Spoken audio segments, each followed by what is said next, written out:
My name is Karen Freitag. I'm a member of Saint Paul's Episcopal Church in Columbia, Pennsylvania. And I guess I'm originally from New Jersey. My earliest memories actually go back to my Polish grandmother. She was a devout Roman Catholic, and I remember as a kid peeking into her bedroom, and she actually had an altar with flowers on it and a beautiful statue of the Virgin Mary.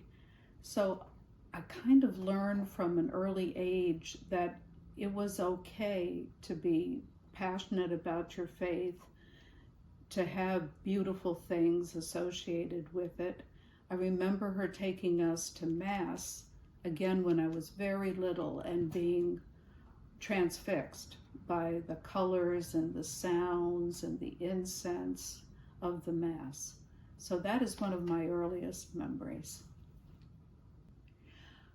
I was baptized when I was around age 6 into the Episcopal Church. That was the compromised church between my father's Lutheran Norwegian family and my mother's Polish Roman Catholic family. We moved around a lot when I was a kid, so every place we moved to, we sort of sought out the Episcopal Church, knowing that they were family and they had to accept us as we came in.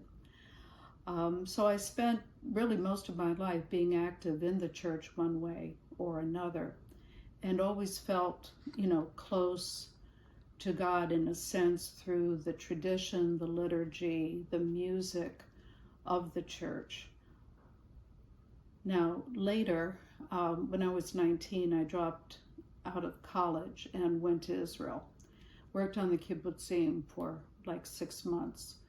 I visited all the holy sites in Israel, and I was especially moved, by the beauty of the Galilee, the lake, the hills. My first kibbutz was at Endor, where King Saul met the witch of Endor, and the Mount of Transfiguration, Mount Tabor, was right there. So I was kind of surrounded by things that I had read about in the Bible. I got a very close and almost intimate feeling for Jesus as the man who lived there and walked through those hills and sailed on that lake. So that was one time that I felt very close to God. The next time really was years later when I decided to become a lay associate of Holy Cross Monastery. I started to learn about Benedictine spirituality about 8 years ago. And it really started to take hold in me, answer a lot of questions that I had about my faith, about my own spirituality.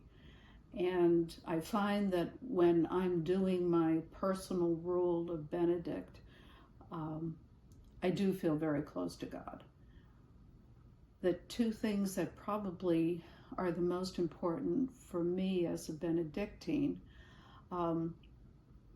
is hospitality and study.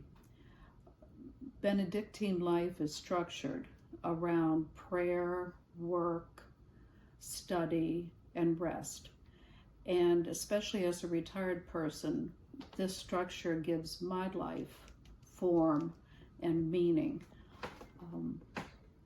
I really feel called at this point in my life to study St. Benedict, study the rules, study the 1500-year history and tradition of Benedictine monasticism, and somehow make that relevant to contemporary life.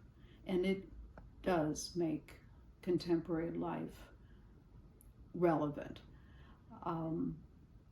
My calling now is to still be useful and productive in my life, to study with other people and reflect on our faith. The other calling that I really think I have with my husband is that of Benedictine hospitality. One of the questions was about Michael Curry's way of love. I don't know about Michael Curry's way of love, but I do know the Benedictine way of love. And they stress love in action. You don't go out by yourself on top of a mountain to find God. God is here, God is now, God is with the people in your family, in your community, with your coworkers. And this is where you demonstrate love. So for my husband and me, a funny thing just sort of happened in the last couple of years. We have a small house out in Huntington County, which we offer as a rooming house for people who volunteer or come to work at the East Broad Top Railroad, which is like a living museum of railroading and coal mining. It's a poor area, it's very remote. There really isn't any lodging. And for example, right now we have 2 young men, 2 summer interns who are staying with us. They couldn't have done it unless we had a place to offer them. So again, I feel closest to God when these opportunities for hospitality and study come to me. I do enjoy teaching this material, and I really hope that I can continue to do this as long as I'm physically capable of it.